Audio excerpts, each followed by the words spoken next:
Good. It's your job to keep Coronas fueled by finding these thermal pockets on your own, planting T-posts, and maintaining them when they're full. Harvest them regularly and you'll be raking in the credits in no time. Got it, boss?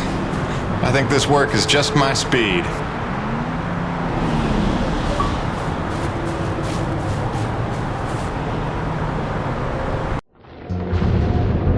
And so it went for weeks and months, until the extraordinary became commonplace. Dealing with the cold mile life became the new routine. Intense is real, but routine. I kept my sanity and wits by not thinking too deeply about what I was seeing and doing. It got lonesome sometimes, out in the Badlands. Music and weekly messages from the missus kept me company.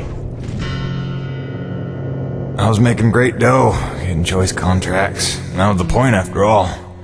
I made friends with the crew. They're a right good sort, those guys. Even LaRoche, for all his bluster, had his moments. For better or worse, I became Braddock's go-to guy. It had its benefits, but sometimes being the one to get the call meant you ended up in some damn strange situations.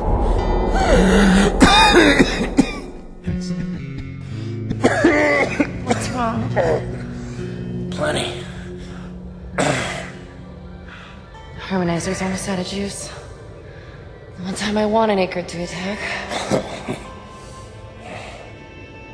What was I? Something about getting the call. Yeah, right.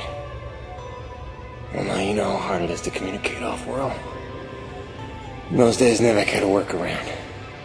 An antenna relay on the highest peak in the area, so we can call home to Mama with minimal storm interference. It's our lifeline. 2 hours ago, it went offline, and we don't know why. We're effectively cut off from sending and receiving any off-world communications. Some acrid probably got his claws into it. So once again, you expect me to march out there and fight a horde of monsters in a rig without weapons, huh? Do you know how much of my income I waste on repairs? I want guns on my rig, a simple chain gun. My hands are tied. Nevek regulations. Yes, don't weaponize the construction vehicles, but I mean in this case... Nothing. I'm not going to jeopardize my operation because of your nerve deficit. It's called hazard pay for a reason. Oh, please. Hey, boss. Just noticed ComSat's offline. Yeah. Mind if I hustle down to the relay station? Give her a gander? I was just talking to Mr. LaRoche about that very thing. Apparently he's got some concerns about making nice with the wildlife. Well, no, I don't want to just snake a man's contract. No. Take it. Get yourself killed. Not for at least double, I mean. Done. What? Be back by supper time.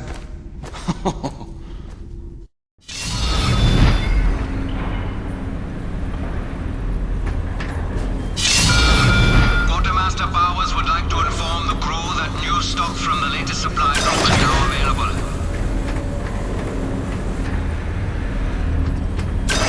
No time to lose, Jim. Go check out the communications relay and report back. Chop, chop.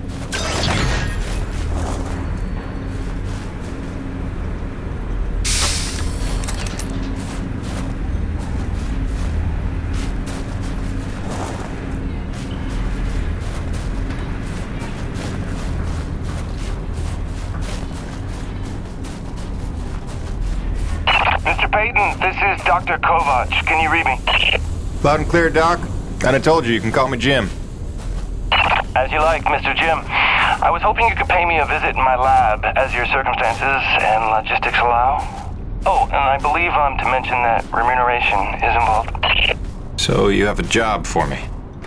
I believe I made that abundantly clear. Oh, abundantly. I'll drop by soon, Doc.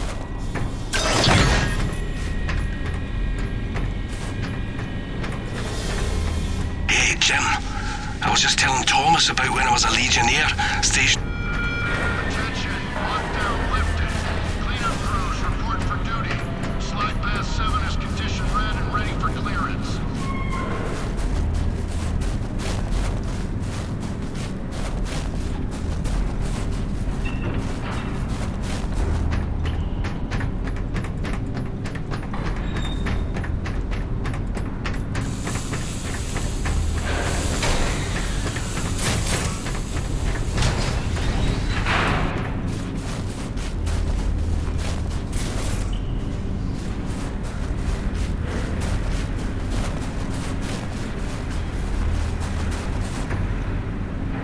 Hey, Jim, what do you think's going on with these hit-and-run storms? You've been here long enough to notice. They seem to pick on us pretty deliberately. Almost like EDN-3 doesn't want us to be here. It's a planet, Brigade, not the dive bar near your old high school.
Sweet!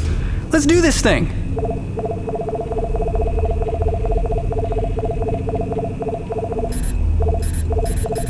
Till next time, boss.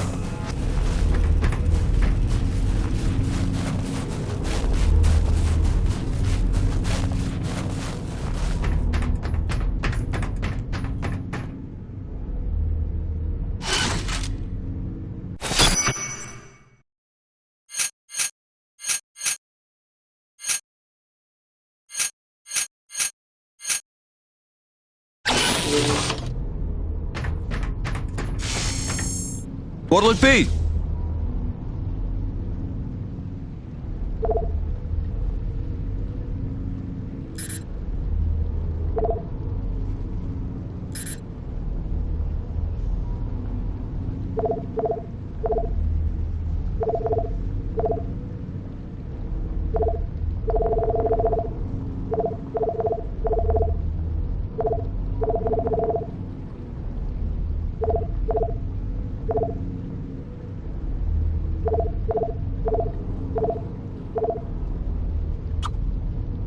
That ought to tone down your recoil quite a bit.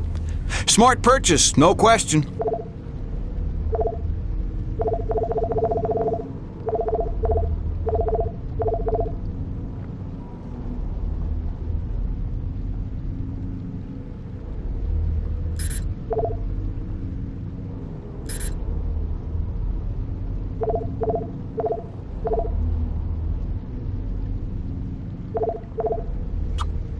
Good.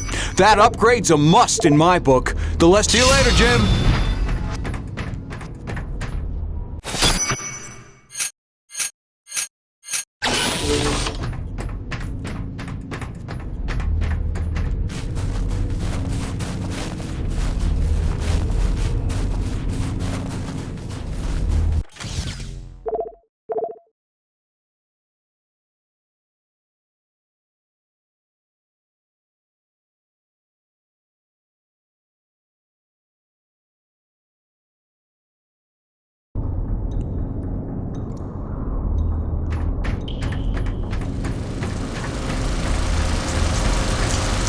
Jim, how's Hank? Sprouting up like a beanstalk.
something to take his mind off the cold, so I gave him my brother's guitar. For never having taken any lessons, he's damn good. Listen.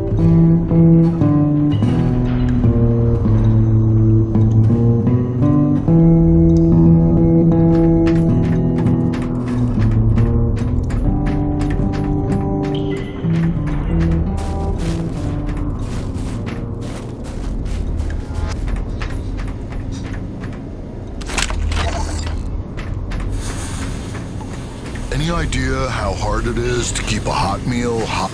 Don't you forget to eat before you leave.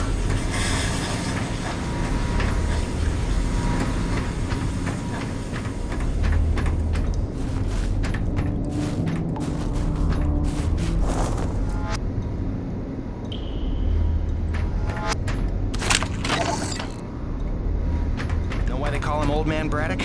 It ain't on account of his age. That's the joke, man. He's in his 40s.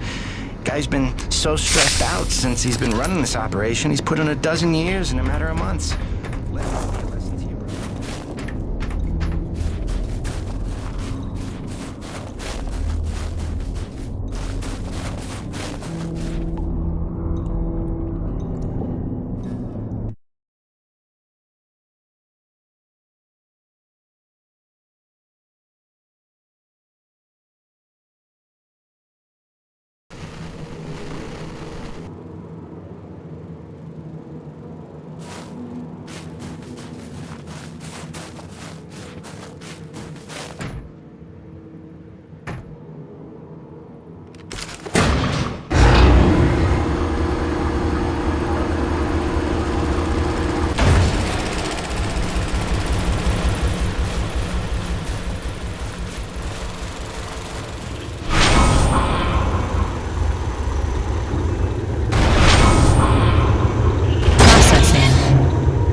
Stand by.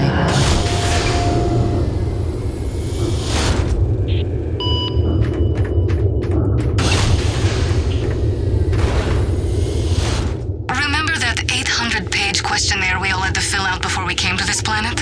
How the hell did Kovac pass the personality screening? He must have cheated, right? I mean, have you spoken to the man? Every time I look at that enormous head of his, I imagine a little alien inside operating at controls. Or maybe a super intelligent lab rat.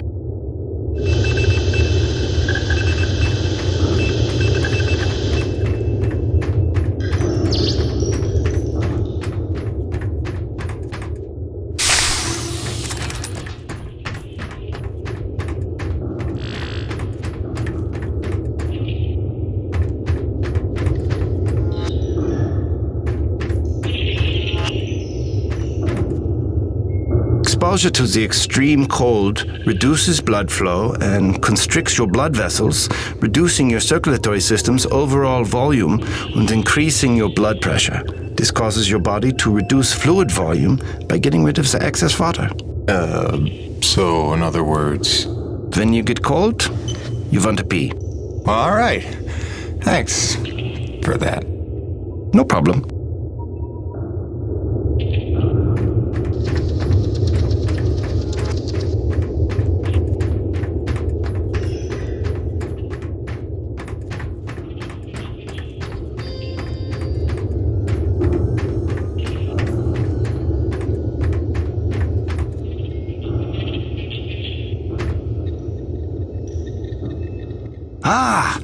As you are undoubtedly aware, I've been tasked with rendering thermal energy a viable and cost-effective power source. Unfortunately, the T-energy from subterranean sources, while plentiful enough to run the Coronis installation, has a purity level entirely too weak for the audacious experiments we seek to conduct. So the stuff we drill out of the ground, not pure enough for science. If paraphrasing me is critical to your comprehension, then yes. Now listen, the acrid. There are wild variances in their impurity index. Some are promisingly pure, potentially pure enough for our purposes. I need a survey of local acrid, samples of their T-energy in the hopes that we can find one with a pure enough composition. So you want me to kill acrid, basically? Yes. I'm hoping to take advantage of your noteworthy efficiency as a killing machine. So, let us begin with the Sapaya, those wretched things that so bedeviled our arrival. If you could kill 20 or so and collect their T-energy samples, I should be able to extrapolate a purity index through vertical analysis of the... Kill 20 Acrid, bring you this bill. That's the gig? All over it. Thanks, Doc. Let me update your map with the best place to look for them based on recent sightings and migration patterns. And if you'd kindly hold still, I'd like to equip a sniffer attachment to your suit's tank. It'll automatically gather samples of T-energy particulates in the air after you've made a kill, so you can just focus on the killing.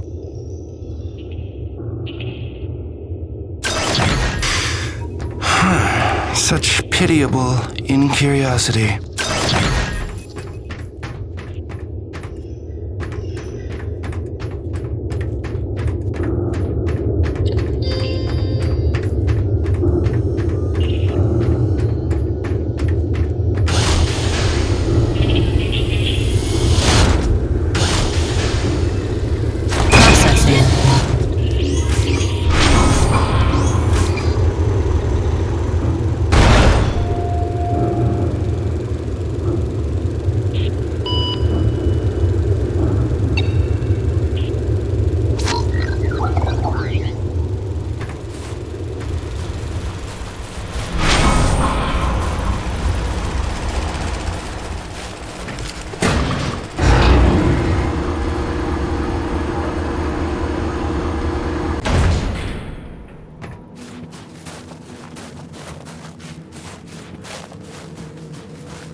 Jimmy, your science team cooked up a de-icing spray so your rig doesn't freeze with every bad storm.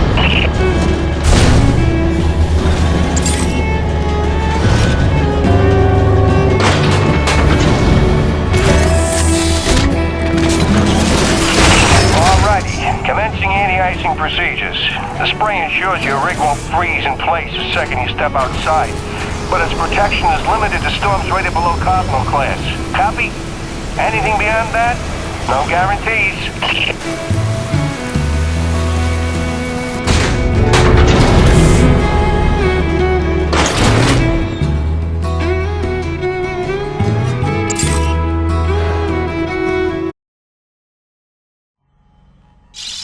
Hey, baby. Quick message, and, not to worry you, but apparently I am slipping quietly out of my mind.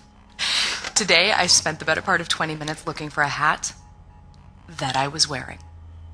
This week, I found my keys in the door, on the outside, of course, my slippers in the shower, and my toothbrush in the refrigerator. Because you know how important dental hygiene is to produce. Seriously, what is happening? Unless the little man is telekinetic and evil, moving objects around with his mind just in order to drive me crazy, then your wife has become mentally unbalanced. So, that's good news, right? Yeah. I got things totally under control. I don't know. Kisses.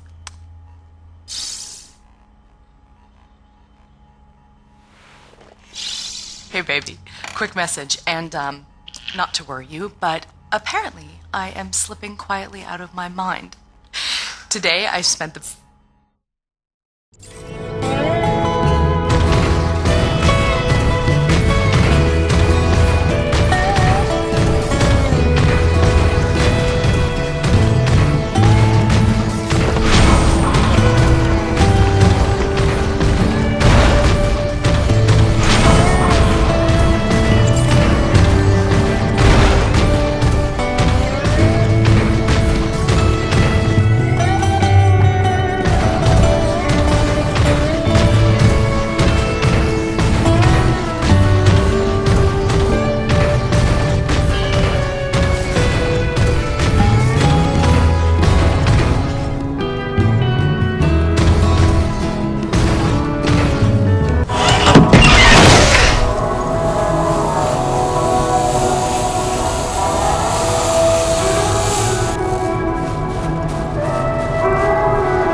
Jim, one more thing.